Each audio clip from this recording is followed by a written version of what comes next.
va parler de certification. Tout le monde parle d'avoir des certifs, mais comment pouvoir s'y retrouver? Et c'est ça le plus dur pour des gens qui vont pouvoir commencer dans le domaine. C'est aussi un problème que j'ai eu personnellement au début, c'est-à-dire qu'on voulait tout passer en même temps. Et malheureusement, on n'avait pas vraiment une certaine, donc pas on va dire formation, mais on va dire une certaine prise de conscience de l'importance du choix au niveau des différentes carrières. Et donc c'est pour ça qu'il faut bien prendre le temps de choisir ce que vous voulez faire en fait. Avant de parler certification, avant de parler carrière, il faut déjà savoir ce que j'aime faire, où est-ce que je souhaite me situer. Est-ce que je souhaite faire de la sécurité offensive? Est-ce que c'est quelque chose que j'aime faire? Est-ce que j'aime l'attaque? Est-ce que je me sens bien dans l'attaque? Est-ce que c'est quelque chose qui me passionne? Ça, c'est la première approche qu'il faut déjà se positionner ou se mettre dans la tête. Est-ce que je veux faire de l'offensive? Ça, c'est aussi un point très important. Donc, est-ce que je veux faire de l'offensive ou bien du défensif? C'est-à-dire, est-ce que je veux faire analyse SOC? Est-ce que je veux détecter des menaces, effectuer des recherches? Est-ce que je suis administrateur ou je souhaite devenir administrateur et pouvoir sécuriser et gérer la sécurité d'un parc informatique? Est-ce que je souhaite faire de manière plus générale du blue teaming, tout ce qui touche à la défense? Donc déjà, il faut se situer au niveau de ces 3 points. Et bien sûr, sans oublier la partie audit, exercée dans tout ce qui va être gouvernance, tout ce qui va être audit, gestion du risque, RGPD, tout ce qui va toucher aux normes de sécurité. Et ça, c'est la première des choses. Et donc, il faut bien souligner déjà ce que vous souhaitez faire dans votre avenir ou tout simplement dans votre carrière. Parce que si vous voulez suivre les certifications à l'aveuglette, là, vous n'allez pas vraiment arriver à faire grand-chose de votre vie, malheureusement. Et il y a tellement d'informations, tellement de détails que vous allez vous y perdre. C'est pour ça que c'est très important de pouvoir souligner vos objectifs, ce que vous souhaitez faire et donc tout simplement au point où vous souhaitez tout simplement arriver. Et ça, c'est un point très, très important. Et côté certification, il y a vraiment beaucoup d'organismes qui les fournissent. Commençons d'abord par la sécurité offensive. D'ailleurs, aujourd'hui, je ne vais pas parler tout simplement de GRC et d'audit, enfin, tout ce qui va être gouvernance et ainsi de suite, parce que tout simplement, ce n'est pas un monde, premièrement, que je maîtrise, ou ce n'est pas un monde où j'ai pu avoir de l'expérience, donc j'ai pu intégrer des équipes pour certaines missions, mais je ne vais pas en parler parce que ce n'est pas quelque chose où je vais donc tout simplement performer. Du coup, on va tout simplement se focaliser principalement sur la sécurité offensive et défensive. Et donc, du coup, côté certification, j'ai beaucoup de questions souvent sur le C-Council et la formation, donc CEH notamment, qui est la plus connue. Donc, on va parler organisme avant de parler certification. Pour moi, clairement, je vais être honnête avec vous. Tout ce qui va être C-Council, ce n'est pas pour moi des certifications. C'est au sens du terme, au vrai sens du terme, pour moi, c'est de la culture générale. C'est-à-dire, j'arrive demain, j'ai envie, je ne connais pas grand-chose dans la cybersécurité, j'ai envie de connaître tout ce qui se passe, d'avoir une idée à la place de vraiment chercher avant de me spécialiser dans un domaine. La CEH, elle est parfaite pour vous. C'est-à-dire, c'est tout simplement une certification de manière générale qui va me permettre d'appréhender les bases de la cybersécurité, de connaître un petit peu ce qui se passe dans le monde. Mais, encore une fois, demain vous arrivez dans une entreprise pour passer un entretien, la CEH, dans une entreprise bien sûr sérieuse, la CEH, elle ne vaut rien du tout.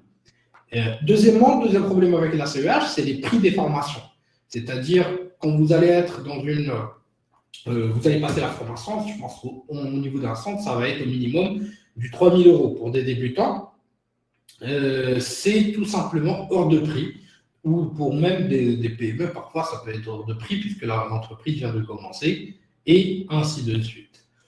Et à ce moment-là, pour moi, encore une fois, au C-Council, ça ne va pas être une priorité et ça n'apporte pas vraiment une méthodologie d'apprentissage parce qu'il y a aussi la pédagogie qui est intéressante.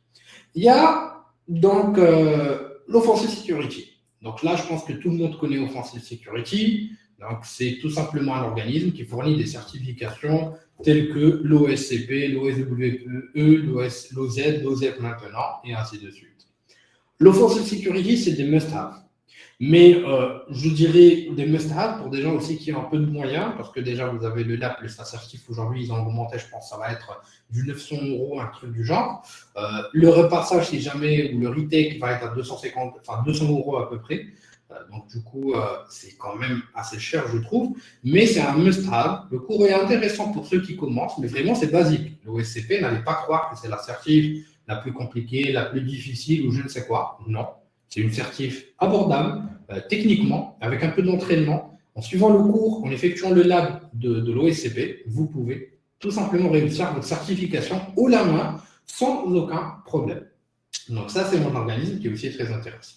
Après, vous avez le e-learn security. Donc le e-learn security, pour moi, ça fait partie des certifications les plus intéressantes. Pourquoi? Parce que tout simplement, les e-learn security sont, accessibles. Donc là, vous avez aussi beaucoup de certifications qui sont offertes. On va en discuter plus tard. Donc là, c'est très accessible. Généralement, c'est du 400 $ par certification et ça couvre quasiment tous les domaines. Et donc, c'est vraiment très, très accessible. Ça dépend de vos objectifs. On va en discuter par la suite. Mais c'est des certifications qui sont très intéressantes. Le seul hic, c'est avant de pouvoir passer l'assertif, il faudra vous former selon le cours officiel de ILE parce qu'ils ont acheté ou racheté l'entreprise. À ce moment-là, il faudra vous former grâce à leur cours. L'accès généralement par an est de 350 $.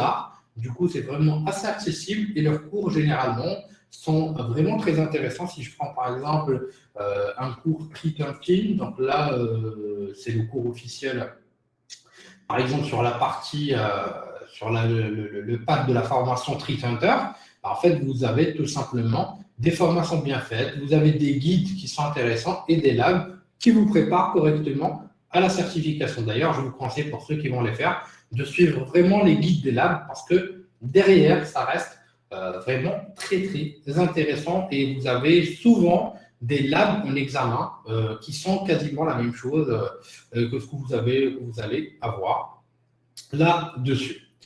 Ensuite, là, vous avez aussi l'organisme Zero Point Security. Donc là, le Zero Point Security, à ce moment-là, c'est un organisme donc qui fait que de l'offensif principalement. Donc la formation principale, ça va être la Red Team Operator. Donc c'est pour la partie vraiment donc Red Team et notamment pour ceux aussi qui souhaitent avoir plus d'informations et connaître en fait, ou tout simplement être compétent sur la partie AD, on apprend vraiment beaucoup de choses, ainsi que sur la partie attaque, tout simplement via des C2, des frameworks d'émulation adverse notamment, donc ils utilisent du Combat Strike, donc c'est vraiment très très intéressant. Et bien sûr ici aussi, il faudra suivre la formation, donc c'est la formation officielle, avant de pouvoir faire l'assertif. Donc là, ça tourne autour des 400 €. On va en discuter par la suite quand on va arriver là-dessus. Et donc, du coup, il y a vraiment un petit cours très sympa. Donc là, comme vous pouvez le voir ici, donc, où vous allez apprendre différentes techniques que vous allez pouvoir appliquer, soit via des outils, soit via des frameworks, notamment C2. Là, à ce moment-là, ce que vous allez utiliser principalement, c'est donc du Combat Strike là-dessus. Et enfin, vous avez Pentester Academy. Pentester Academy, comme d'habitude, c'est eux qui fournissent les éléments les plus intéressants sur la partie AD notamment, surtout si vous voulez vraiment monter en compétence rapidement. C'est les plus abordables en termes de prix parce qu'à 300 $, vous avez accès à une certif plus au cours. Bon, pour moi, c'est plus qu'abordable parce que tout simplement, ça permet de pouvoir avoir des bonnes formations à des bons prix, ce qui est pas mal du tout vraiment. Et donc, du coup, on n'a vraiment que ces principaux organismes qui fournissent vraiment des formations de qualité. Après, le C26, je ne vais pas dire des formations de qualité, mais je vais dire des informations et des certifications de qualité.